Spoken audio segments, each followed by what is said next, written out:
That river will kill every man who tries to cross it! That river will kill every man who tries to cross it. That's what the lead engineer told his commanding officer while 47 vehicles sat stranded on a muddy riverbank in the middle of nowhere, Georgia.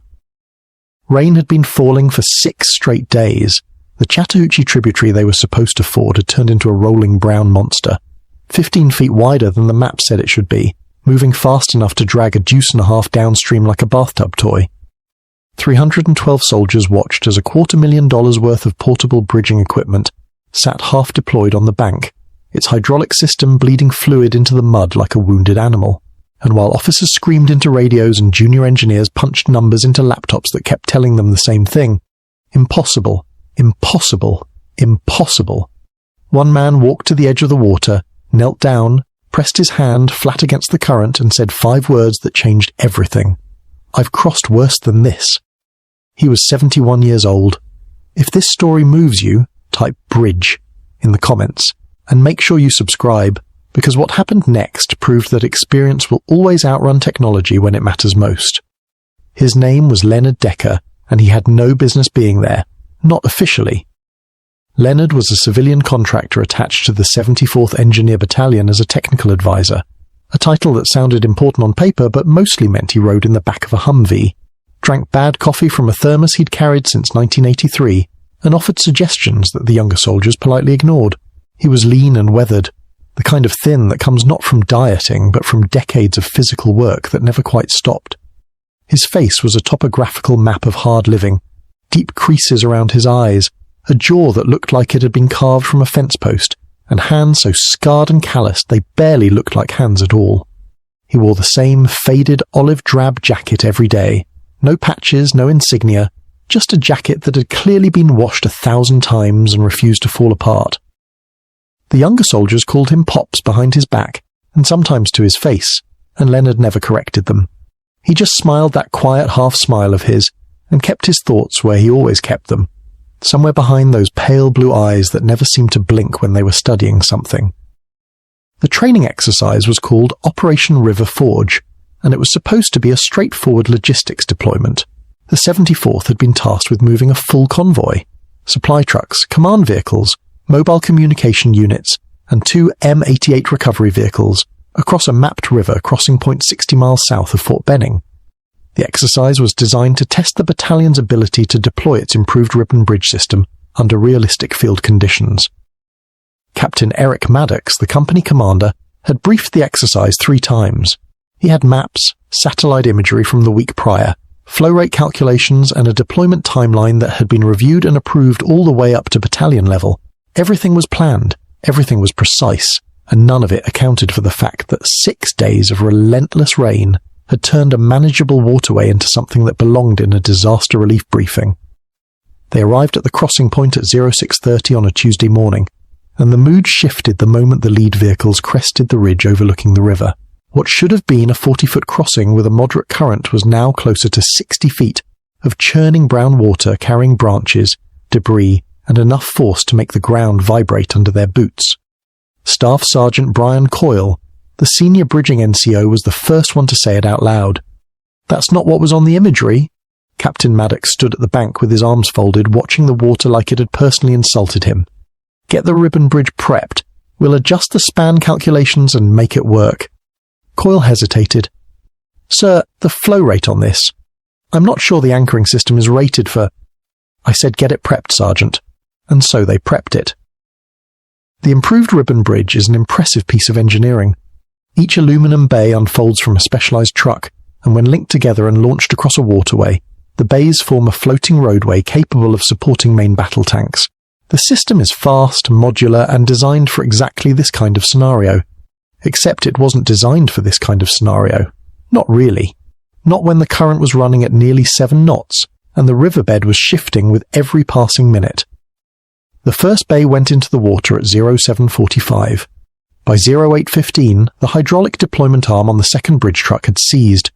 Coyle's team spent 40 minutes trying to troubleshoot it, before discovering that a seal in the hydraulic pump had failed, probably from the cold and the moisture that had been seeping into the equipment during the long wet drive to the crossing site. Without that second truck, they couldn't complete the span. They had half a bridge and a river that was getting angrier by the hour. Maddox got on the radio to Battalion. Battalion told him to figure it out. He got on the radio to the maintenance support team. They were 4 hours away and dealing with 2 other breakdowns on different exercise lanes. He stood at the bank and stared at the water and did the math in his head and came up with the same answer the laptops kept giving him. They were stuck. Leonard had been watching the whole thing from beside his Humvee, about 30 yards back from the bank. He'd been watching the way he always watched, quietly, with that thermos in his hand and his eyes moving from the water to the equipment to the soldiers and back to the water. He watched Coyle's team struggle with the hydraulics. He watched the junior engineers argue about flow rate calculations. He watched Maddox's face go from confident to frustrated to something close to desperate. And he watched the river. He watched it the way a man watches something he recognizes. Not with fear, not with confusion, with familiarity. The way you watch an old opponent you've faced before and beaten. It was Specialist Rivera who finally said something. She'd been assigned as Leonard's driver for the exercise, and she'd spent enough time around him to know that his silence wasn't empty. "Mr. Decker," she said, standing next to him at the Humvee, "you've been staring at that river for an hour." Leonard took a sip from his thermos. "Yep. You got an idea?" He didn't answer right away. He watched a log the size of a telephone pole roll through the current, snag briefly on something beneath the surface, then tear free and continue downstream. He tracked it with his eyes until it disappeared around the bend. Then he set his thermos on the hood of the Humvee and said, "Take me down to the captain." Rivera looked at him for a moment, then nodded and started walking. Leonard followed, his boots making no sound in the mud, moving with the kind of deliberate, unhurried pace that young soldiers always mistook for slowness, but was actually something else entirely. It was certainty. Captain Maddox was not in a receptive mood. He was standing in a cluster of NCOs and junior officers, all of them looking at tablets and printouts, and none of them looking happy. When Leonard approached, Maddox barely glanced at him. "Mr. Decker, we're a little busy right now." "I can see that. If you have a suggestion, you can route it through Sergeant Coyle." "I don't have a suggestion, Captain. I have a solution." That got Maddox's attention. He turned fully, and so did every NCO within earshot. Leonard stood there in his faded jacket with his scarred hands at his sides, looking not at the officers, but past them, at the river. There's a stand of loblolly pine about 400 meters upstream on this side. Tall, straight timber, most of it 12 to 16 inches diameter. You've got 2 M88 recovery vehicles in this convoy, which means you've got tow cables rated for 70 tons. You've got chainsaws in the Pioneer toolkits. You've got 300 soldiers standing around watching a broken machine drip hydraulic fluid into the mud. He paused and looked at Maddox directly for the first time. "I can build you a bridge, Captain, a real one. Timber trestle with cable reinforcement. It'll hold everything in your convoy, and I can have it done in 4 hours." The silence that followed was the kind that has weight to it. Maddox stared at Leonard. Coyle stared at Leonard. A lieutenant whose name nobody would remember later actually laughed. A short, disbelieving sound that died in his throat when nobody else joined in. Maddox's voice was careful. "Mr. Decker, I appreciate the enthusiasm, but we're talking about a 60-foot span over a Class 4 current. You can't build a bridge out of trees. You can if you know how. With respect, this isn't Vietnam. We have engineering standards, load calculations, safety protocols. You have 47 vehicles that aren't moving and a timeline that's already blown. You have a battalion commander who's going to be on this radio in about 2 hours asking why his convoy is still parked on the wrong side of a river, and you have me." Leonard reached into the chest pocket of his jacket and pulled out a small worn leather case. He opened it and held it out. Inside was a photograph, faded, creased, taken sometime in what looked like the late 1960s. It showed a bridge, a wooden bridge spanning a river that made the one in front of them look like a drainage ditch. The bridge was rough, improvised, clearly built from whatever was available, and on it sat an M48 Patton tank. A tank. On a bridge made of wood and cable in the middle of a jungle crossing a river that had no business being crossed. On the back of the photograph, in handwriting so faded it was almost invisible, were 3 words, Song B, 1968. Leonard closed the case and put it back in his pocket. "I was 23 years old when I built that bridge. 31 men, no power tools, enemy contact on 3 sides. We got an entire armoured column across in 6 hours. What I'm asking you to let me do here is easier than that by a factor of 10. Maddox looked at the photograph's after-image in his mind. He looked at the river. He looked at his useless bridging equipment. Then he looked at Leonard Decker and made the only decision that was actually available to him. What do you need? What happened over the next 3 hours and 47 minutes would become one of those stories that gets told and retold at Fort Benning for years afterward, growing slightly with each telling but never needing to be exaggerated much because the truth was impressive enough. Leonard took command of the worksite with the quiet, absolute authority of a man who had done this before and knew exactly what he was doing. He didn't shout. He didn't rush. He gave instructions the way a surgeon gives instructions, precisely, calmly, and with the unspoken expectation that they would be followed without question. He organized the soldiers into 4 teams. The first team, led by Coyle, took chainsaws upstream and began felling loblolly pines to Leonard's exact specifications. He wanted trunks no shorter than 22 feet and no thinner than 12 inches at the narrow end. The second team began clearing and grading the approach on both sides of the crossing, cutting the banks to a specific angle that Leonard marked out with stakes and paracord.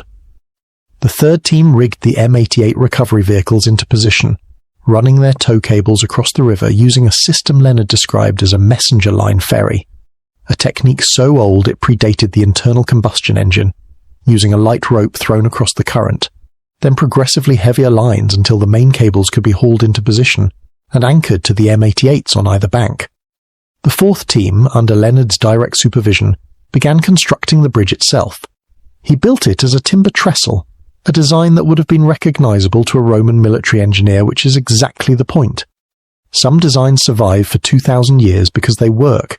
Leonard placed the first crib in the shallows on the near bank, stacking logs in alternating layers and pinning them with stakes driven into the riverbed. The cribs would serve as the piers, supporting the bridge deck above the waterline. Between the cribs he laid stringers, the longest, straightest trunks his cutting team could provide, spanning from pier to pier with their ends notched and lashed to the support structure with cable. On top of the stringers went the decking, shorter logs laid side by side, secured with more cable and ratchet straps borrowed from every vehicle in the convoy. The M88 cables served as the backbone of the entire structure, running along both sides of the bridge like the cables of a suspension span, providing lateral stability and load distribution that turned a collection of logs into something that could actually bear weight. The soldiers who had been standing around watching a machine fail were now building something with their hands, and the transformation was remarkable. There is something about physical, purposeful, cooperative labor that changes the energy of a group. Men and women who had been frustrated and idle 20 minutes earlier were now hauling timber, swinging axes, wading into freezing water up to their chests to position crib logs on the riverbed. Leonard was everywhere and nowhere, appearing at a work site just as a problem was developing, solving it with a word or a gesture, then moving on. He showed a private how to notch a log so it would seat properly on a stringer. He corrected the angle of a cable anchor by 3 degrees, explaining quietly that the current would shift the load downstream and the anchor needed to compensate. He waded into the river himself at one point, chest deep in water cold enough to stop a younger man's breath, to feel the riverbed with his boots and find the solid footing where a pier needed to sit. He was 71 years old, standing in a freezing river, doing the work he had been born to do. By hour 2, the bridge had reached the midpoint of the river. By hour 3, it was within 15 feet of the far bank. And by hour 3 and 47 minutes, Leonard Decker stood on the far side of the Chattahoochee tributary, his boots sunk in the mud, his clothes soaked, his face unreadable, and watched as the last decking log was secured into place. He walked back across the bridge, slowly, deliberately, feeling every joint and connection through his boots the way a pianist feels keys through fingertips. He stopped in the middle, directly over the deepest part of the channel, and stood there for a full minute while the water roared beneath him and the logs held firm. Then he walked back to the near bank, found Captain Maddox and said, "Send your vehicles." The first vehicle across was a 5-ton supply truck. It weighed approximately 23,000 pounds loaded. The bridge groaned. The cables sang with tension. The logs compressed and shifted and settled, and it held. The truck rolled across at walking pace, its driver white-knuckled on the steering wheel, and reached the far bank without incident. The second vehicle followed, then the third. Then all of them, one by one, 47 vehicles crossing a river that every computer and every young engineer on that bank had declared uncrossable. The M88 recovery vehicles went last, the heaviest loads, the ultimate test, and the bridge held them too because Leonard had built it to hold them, because he had calculated the loads not with a laptop but with 50 years of experience and understanding of timber and water and physics that lived in his hands and his spine and his memory. When the last vehicle cleared the far bank, something happened that nobody ordered and nobody expected. The soldiers on both sides of the river, the ones who had cut the timber, the ones who had hauled the cable, the ones who had stood in freezing water, and the ones who had simply watched, began to applaud. It started with one person, probably Rivera, and it spread until 312 soldiers were clapping and cheering for a 71-year-old man in a faded jacket who was standing on a bridge he'd built with his hands and their hands in a design that was older than their country. Leonard didn't wave, he didn't bow.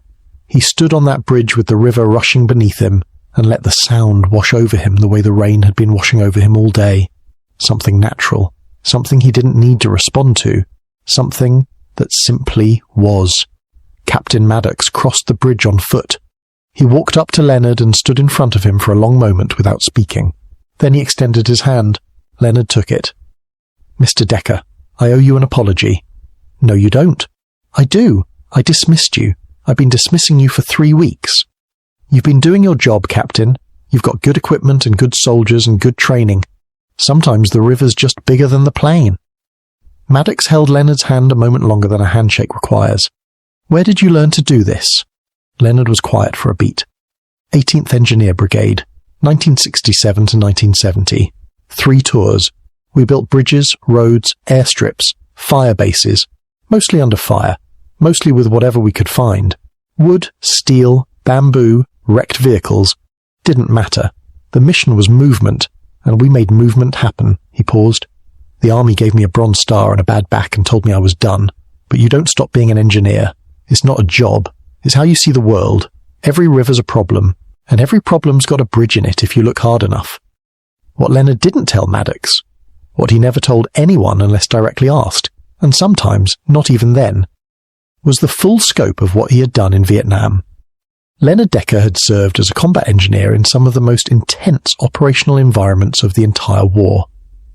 At Song Bi in 1968, during a massive offensive push, his unit had been tasked with getting armor across a river that was wider and faster than anything they'd trained for, with North Vietnamese forces actively engaging them from the far tree line.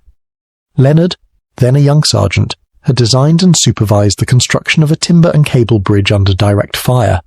2 men in his team were killed during the construction. Leonard himself took shrapnel in his left shoulder from a mortar round that landed 30 feet from the bridge site. He finished the bridge with his arm in a sling standing in the river, refusing evacuation until the last vehicle was across. He received the Bronze Star for that action, but the men who were there said he deserved more. They said he deserved everything the army had to give. But Leonard never talked about it, because the men who do the most rarely talk the most, and because the bridge was its own reward. The simple, undeniable proof that the river had been crossed, and the mission had continued, and the soldiers had gotten where they needed to go. Word of what happened at the river crossing travelled fast. By that evening, Colonel James Whitford, the battalion commander, drove out to the crossing site personally. He stood on the bank and looked at Leonard's bridge, still standing, still solid, the river still trying and failing to move it, and he was quiet for a long time. Then he asked to meet the man who built it. When Leonard was brought over, Colonel Whitford studied him for a moment, the faded jacket, the scarred hands, the quiet eyes, and then did something that surprised every soldier watching. He came to attention. A full-bird colonel, standing at attention for a civilian contractor in a worn-out jacket. "Sergeant Decker," he said, using a rank Leonard hadn't held in decades. "I served under a man in the First Gulf War who told me a story about a bridge at Song Bi. He said it was the finest piece of combat engineering he'd ever seen, built by a sergeant who wouldn't leave the water until the job was done. He said that sergeant was the reason